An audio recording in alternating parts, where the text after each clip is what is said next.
Un SIG es una clase específica de sistema de información.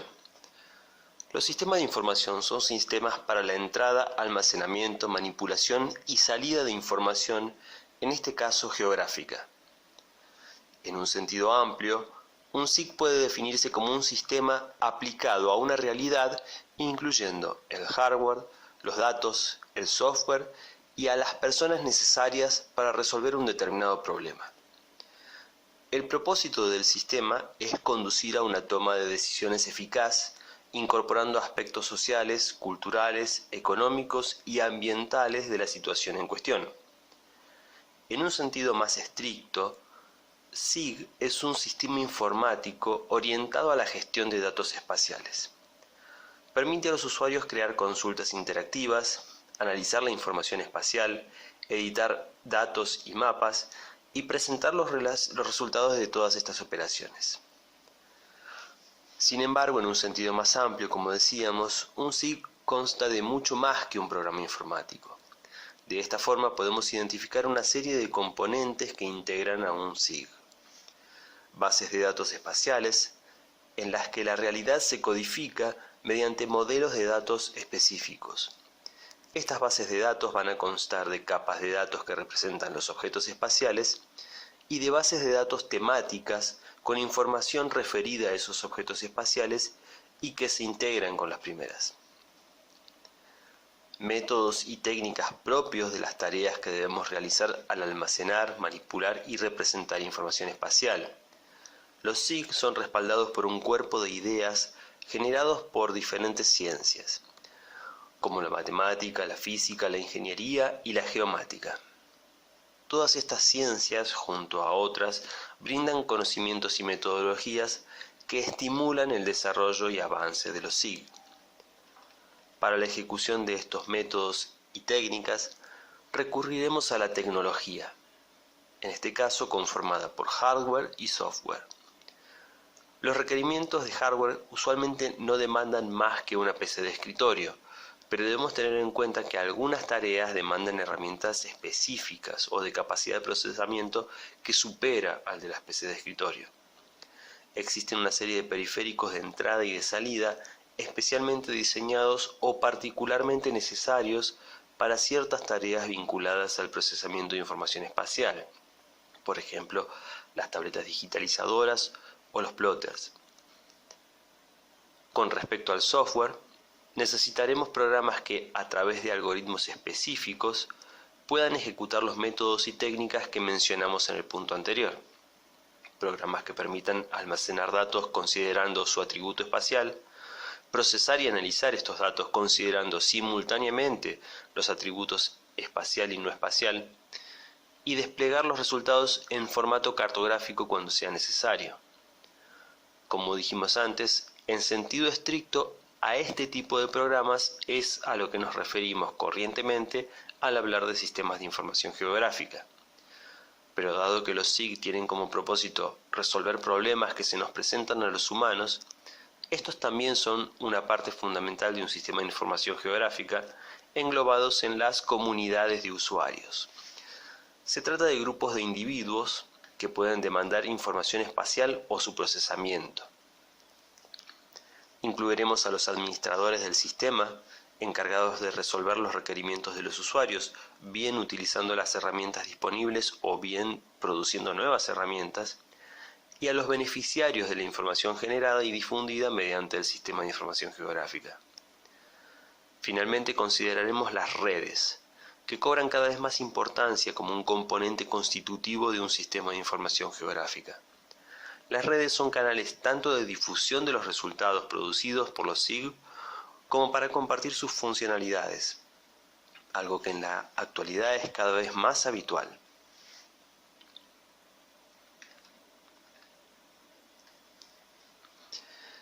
En general se acepta el año 1962 como la fecha de creación del primer SIG. Se trató del Canadian Geographic Information System a cargo del Departamento Federal de Silvicultura y Desarrollo Rural de Canadá.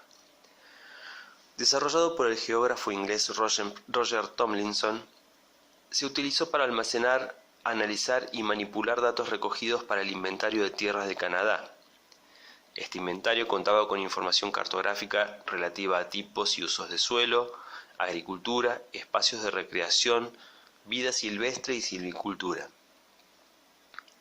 Canadian GIS permitía superponer capas de información, realizar mediciones, digitalizar y escanear datos. Además contaba con una serie de características distintivas de los SIG, a raíz de lo cual Tomlinson es considerado como el padre de los sistemas de información geográfica. El Canadian GIS estuvo operativo hasta la década de los 90. Otra de las grandes figuras en lo que se refiere al desarrollo de los SIG fue Howard Fisher, quien en la Universidad de Harvard formó el Laboratorio de Computación Gráfica y Análisis Espacial en 1964. En él se desarrollaron importantes conceptos teóricos relacionados al manejo de datos espaciales. Durante la década del 70, este laboratorio produjo una serie de sistemas que resultarían precursores de los actuales SIG. En la década de los 80 aparecieron los primeros proyectos comerciales exitosos en materia de SIG, de la mano de MIS Computing, Environmental System Research Institute y Computer Aided Resource Information System. Estos sistemas adoptaron muchas características de Canadian GIS que combinaron con formas innovadoras de organizar y estructurar las bases de datos. Paralelamente, durante la década de los 70 y principios de los 80 se inicia el desarrollo de los sistemas de dominio público. El más conocido de ellos fue desarrollado en 1982 por el Laboratorio de Investigación de Ingeniería de Construcción del Ejército de los Estados Unidos, GRAS. Fue concebido como una herramienta para la supervisión y gestión medioambiental de los territorios bajo la administración del Departamento de Defensa.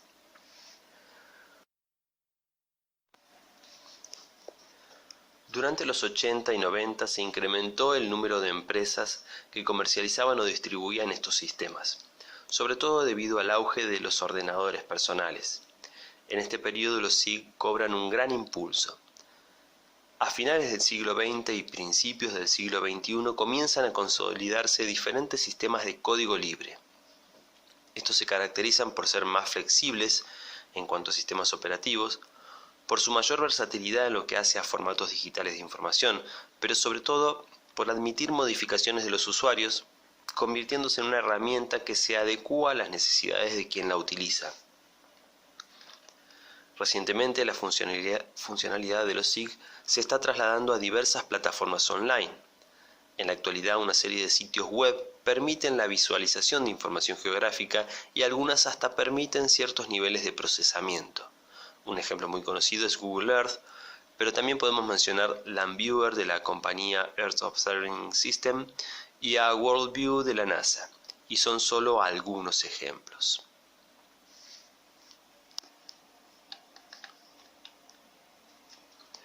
En el funcionamiento de un SIG podemos distinguir 4 fases básicas, las cuales describen la dinámica de trabajo con este tipo de sistemas. La primera de ellas es la entrada o captura de datos, mediante la cual haremos que la información esté disponible para el sistema. A esta tarea nos referiremos enseguida.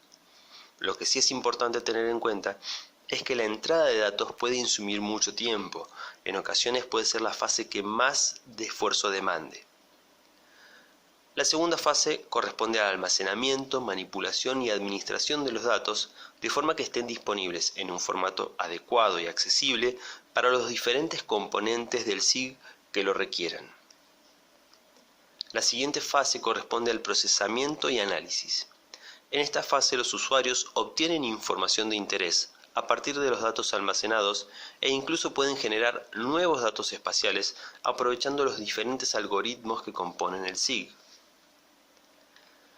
La última fase de funcionamiento corresponde a la salida y representación de datos, donde se debe considerar el nivel de socialización que se espera alcanzar con la información representada.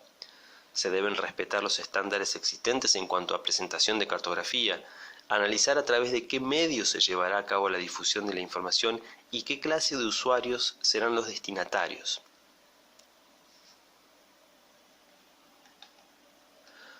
Como dijimos, el procesamiento de información espacial comienza con la captura o entrada de datos, por lo cual debemos tener en cuenta cuáles son las fuentes de este tipo de información. A diferencia de otros tipos de información, la característica fundamental en este caso es el atributo espacial. Es el hecho de que el dato tiene una ubicación particular en el espacio. Y hay diversas formas de llegar a un dato con estas características. Una de ellas es a partir de la cartografía impresa, para lo cual deberemos recurrir a la digitalización, o sea, a la conversión de información espacial impresa en papel a un formato digital. Para esto existen diferentes opciones, desde las mesas o tabletas digitalizadoras hasta la digitalización en pantalla a partir de cartografía escaneada. Esta fue una importante fuente de información años atrás. Sin embargo, en la actualidad gran parte de la cartografía en papel ya ha sido digitalizada, por lo que esta opción solo es necesaria para casos muy específicos. Otra fuente de información es la digitalización o creación de capas a partir de coordenadas, lo cual también se denomina geocodificación. En este tipo de digitalización no existe un mapa o documento cartográfico, sino simplemente una serie de datos cuyo atributo espacial es conocido, de forma tal que son susceptibles de convertirse en una capa y emplearse así dentro de un SIG. Esencialmente, este proceso implica la carga de datos de interés junto con sus coordenadas. Una de las formas más corrientes de obtener este tipo de datos es a través del uso de receptores de GPS. En la actualidad, este tipo de dispositivos son muy comunes y de gran utilidad para la toma de datos a una escala relativamente pequeña. Además, estos datos pueden ser descargados directamente en la computadora, lo cual es de gran importancia cuando el volumen de datos generado es grande. También debemos considerar la fotogrametría aérea. Fotogrametría es la técnica de estudio y definición precisa de formas, dimensiones y posiciones en el espacio de diversos objetos a partir de medidas realizadas sobre una o varias fotografías. En la actualidad podemos hablar de fotogrametría digital, contando con fotografías aéreas en formato digital y siendo el ordenador el que actúa como estación fotogramétrica. En este caso, las técnicas de fotogrametría se aplican mediante un SIG y los resultados generados se producen directamente en formato digital. Además, la gran difusión que están alcanzando los drones seguramente va a significar un gran aumento en el volumen de información generado a partir de fotos aéreas en el futuro. Teledetección o percepción remota. Si bien el término teledetección en sí mismo se refiere a la toma de datos sin que el dispositivo que realice esta operación esté en contacto con el objeto de estudio, el uso más generalizado de este término se refiere a la toma de datos de la superficie terrestre desde plataformas satelitales. En la actualidad, un gran número de imágenes se encuentran disponibles de manera gratuita con diferentes niveles de resolución espacial y espectral. Dedicaremos la próxima clase a esta fuente de información. Finalmente, una mención aparte merece la información geográfica voluntaria. Consiste en la construcción de bases de datos a partir del aporte voluntario de cualquier interesado. Lo notable de esta idea es que cualquiera, sin importar su formación o involucramiento con el proyecto, puede realizar un aporte a la construcción de bases de datos espaciales. La información se concentra a través de la web mediante un conjunto de herramientas y técnicas que han sido denominados neogeografía.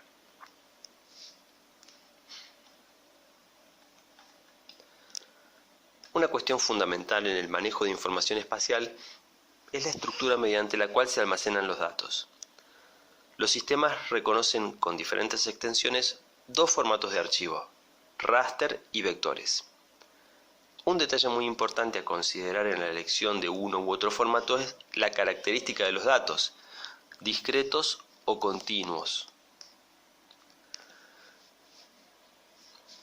El formato vectorial se caracteriza por la precisión en la localización de los elementos geográficos discretos, es decir, con límites definidos, aunque a veces se puede usar para modelar variables continuas.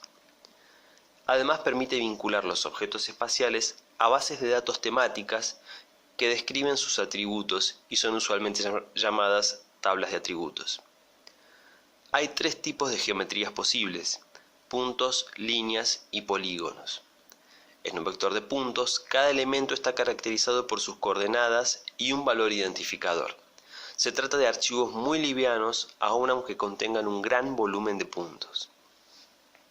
Un vector de líneas es básicamente un vector de puntos donde además se registra la unión de ciertos puntos llamados nodos, formando las líneas. Un vector de polígonos es también en esencia un vector de puntos, donde ciertos nodos se unen a través de líneas y estas líneas se cierran, formando polígonos y delimitando así un área. Los vectores permiten establecer reglas topológicas que gobernarán la relación entre los diferentes objetos que forman la capa. Por ejemplo, se pueden establecer umbrales de tolerancia entre nodos, no siendo posible ubicar dos nodos a una distancia menor que dicho umbral. Se puede prohibir el solapamiento de polígonos o el cruce de líneas. Estas reglas permiten obtener capas con una estructura prolija y ordenada que facilita su procesamiento. En el caso de los raster, el foco está puesto en una mejor representación de la variabilidad espacial, más que en una exactitud en la localización de los objetos. Los rasters son particularmente adecuados para representar variables continuas en el espacio. Un archivo raster consiste en una grilla que representa una superficie. Cada celda de la grilla tiene un valor, correspondiente a la variable que el raster representa. Incluso las celdas que no forman parte de la representación deben almacenar información, que se trata de celdas sin datos. La ventaja de los raster es que su estructura simple hace fácil cubrir grandes extensiones, sobre todo para representar variables con gran variabilidad espacial. Sin embargo, dado que esto generalmente implica un gran número de celdas y que cada celda contiene un valor, son archivos voluminosos. Otra limitación de este formato es que cada celda puede contener un solo valor, por lo tanto hacen falta tantas grillas, tantos rasters, como variable se quiere representar. Sin embargo, las operaciones de superposición y combinación de raster son más simples que las de vectores, sobre todo si las grillas son coincidentes. Además, los rasters son un formato muy importante porque las imágenes satelitales pertenecen a este tipo de formato. El parámetro fundamental en la estructura de un raster es el tamaño de la celda o píxel. Por ejemplo, cada celda de una imagen Landsat tiene aproximadamente 30 metros de lado. En cambio, cada celda de una imagen MODIS, según el producto de que se trate, tendrá entre 250 metros y 1 kilómetro de lado.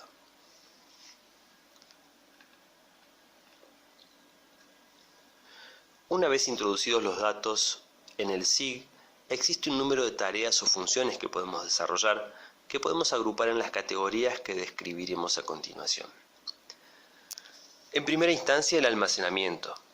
Esta función es importante porque debemos considerar cuáles son la codificación y el formato más conveniente para el uso posterior de los datos, pero también necesitaremos considerar mediante qué medios y estructura almacenaremos lo que puede llegar a ser un volumen considerable de datos, de manera que sea fácil reconocer y recuperar la información almacenada. Otra función muy común de los SIG es la visualización de la información espacial. Esta función es tan frecuente que en la actualidad existe un gran número de programas sencillos que se centran en la visualización y consulta de datos espaciales, lo que recibe el nombre de Desktop Mapping. Incluso muchos sitios web ofrecen estas mismas funcionalidades. Esto representa más un complemento a los SIG que un SIG en sí mismo. Sin embargo, este tipo de aplicaciones resultan de gran utilidad y en el caso de demandas sencillas suelen ser suficientes para cumplir el trabajo. Otra función básica de los SIG es la consulta de datos y su distribución en el espacio. Por consulta nos referimos a la capacidad de seleccionar subconjuntos de datos en función de una serie de criterios y presentar al usuario información acerca de estos objetos de una forma adecuada. En un sistema de información convencional o en una base de datos, las consultas se basan en propiedades temáticas, pero en un SIG las consultas pueden basarse tanto en los atributos temáticos como en las propiedades espaciales. De esta forma no solo podemos consultar las características de objetos espaciales de acuerdo a su ubicación, sino que también podemos consultar la ubicación de objetos que presenten ciertos atributos de interés.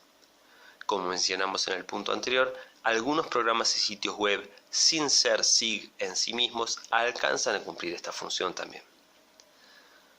La función fundamental que distingue a los SIG de cualquier otro tipo de sistema de información o de las aplicaciones que mencionamos en los puntos anteriores es el análisis de los datos. En este caso, el procesamiento no se limitará a recuperar características de los objetos espaciales ya presentes en la base de datos, sino que generaremos información que no existe a través de la manipulación de los datos disponibles mediante algoritmos y técnicas que simultáneamente considerarán los atributos espaciales y no espaciales de los objetos bajo estudio. Muchas veces, a partir de los resultados de este tipo de análisis, generaremos nuevas capas de información espacial. Por otro lado, podemos considerar la modelización. Una de las aplicaciones más elaboradas de los SIG es la integración de modelos matemáticos de procesos naturales dinámicos y espacialmente distribuidos. Esto no solo permite producir nueva información, sino que los resultados de estos modelos son de fundamental importancia en lo que será la última de las grandes funciones de los SIG, la toma de decisiones.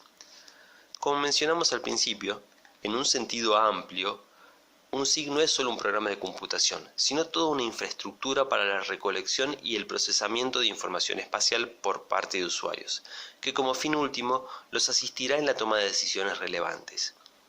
Estas decisiones pueden tener que ver con planificación física, con la ordenación territorial, con el estudio de impactos ambientales, entre otras finalidades.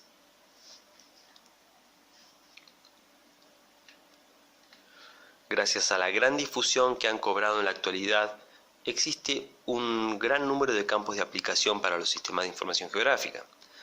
Entre ellos podemos mencionar infraestructura, en tareas de planificación, optimización y mantenimiento, ordenamiento territorial, tanto en planificación como en modelación y estudio de conflictos, medio ambiente en relación a la evaluación de impacto ambiental, al análisis de riesgo de desastres ambientales y a su monitoreo, recursos minerales en el estudio de la geomorfología y en el análisis y prospección de yacimientos, cartografía en la elaboración de cobertura de datos, clasificación de información sobre el terreno, información de rutas en la obtención de modelos de tráficos y vías, planificación de sistemas de transporte, geomarketing para determinar áreas de alcance de clientes potenciales, análisis estratégico de mercados.